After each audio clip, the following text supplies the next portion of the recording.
All right, so I think this is recording. Let's take a look at this problem. Now, students sometimes just have a mental block when it comes to word problems, and in these higher level math courses, you're going to have to get over that.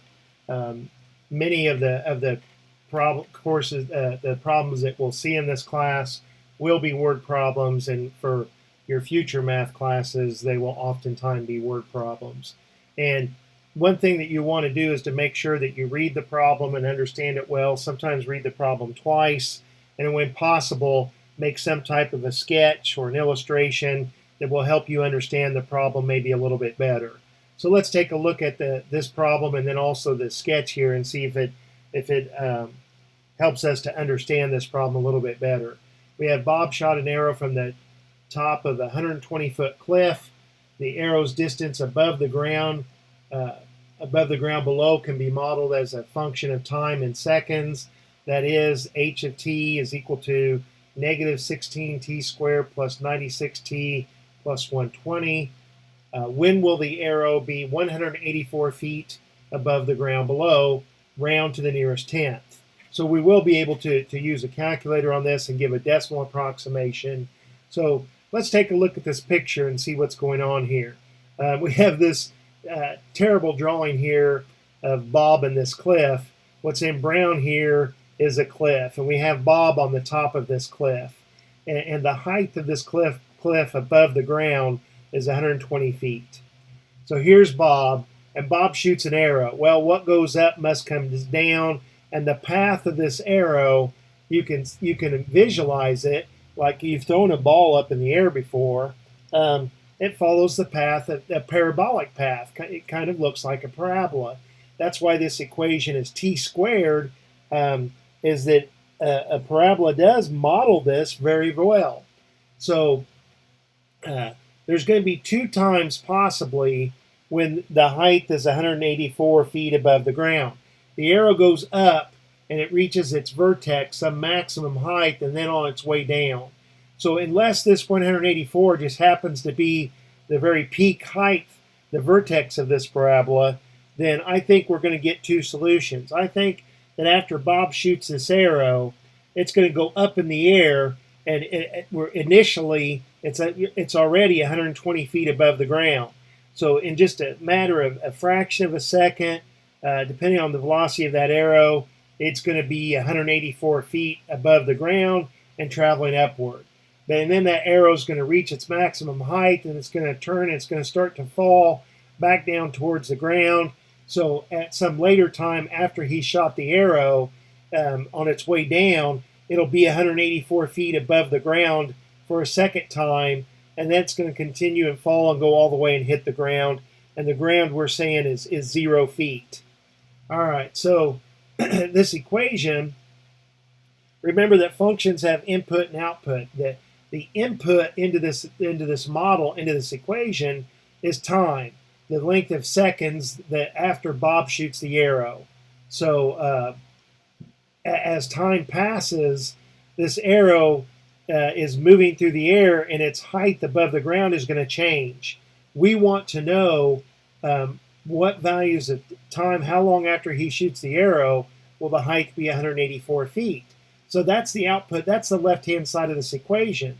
So if we replace the left-hand side of this equation with 184, then we have a quadratic equation here that we can solve.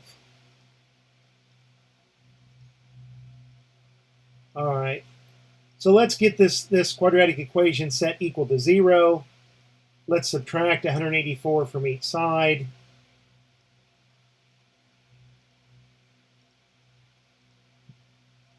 So 120 minus 184 is minus 64. And I notice that all of these numbers are, well, at first I was going to say 4, but I think they're divisible by 16, right? Let me look at my calculator. 96 divided by 16. Yeah, 6. So I'm going to make these numbers smaller and easier for me to work with. I'm going to divide everything by a negative 16. 0 divided by negative 16 is just 0.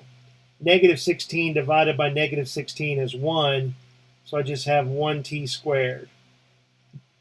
when I divide a positive 96 divided by a negative 16, I get negative 6.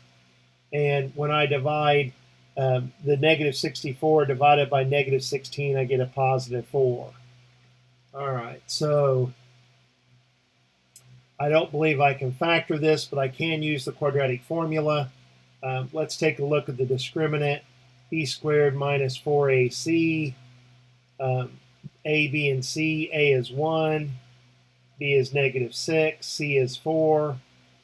B squared is negative 6 squared, which is 36.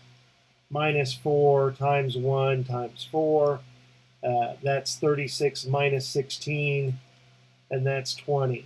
So I believe that our solution to this, remember that the quadratic formula is the opposite of b. The opposite of negative 6 is positive 6, plus or minus the square root of this discriminant that we found to be 20. And this is all being divided by 2 times a, where a was 1. So let's see if I can shrink this. I'm just going to go ahead and shrink the picture also. At least I think it will shrink. Yeah. All right, so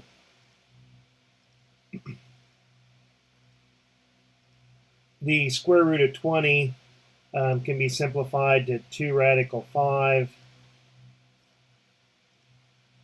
Both of these terms get divided by 2. Now, what is the square root of 5? So yeah, we have 2 possible solutions. So let's round this to the nearest tenth. We've got, on the way up, 3 minus the square root of 5. If I take my calculator and set it to round to 2 decimal places, and if I key this in, at school I have an online display that you can see what I'm keying in the calculator, but here at home I don't have that. So when he first shoots the arrow, like I say, in under 1 second, 0.76 seconds, you're at 184 feet. Well, we knew that was going to be pretty quick time because you're starting at t equals 0 at 120 feet, and an arrow is going to have some kind of velocity, and so in under a second, you're already going upward, and you're at the 184 feet mark. It's going to continue to go up, and then it's going to start on its way down, and let's see what we have here. To 2 decimal places, 5.24 seconds after you've shot that arrow, it's going to be 184 feet above the ground. So here's our 2 answers, the solutions to a quadratic equation. That quadratic equation was a good model for the path of this arrow because the path of this arrow followed a parabolic path, a parabola that opened downward. That's why that leading coefficient was negative. In application, that negative 16, for those of you in a physics class, that's the acceleration due to gravity. And it's negative because it's pointed down, and the gravity is pulling that down because we're calling up positive and down negative. Hope that helps, and I'll talk to you later.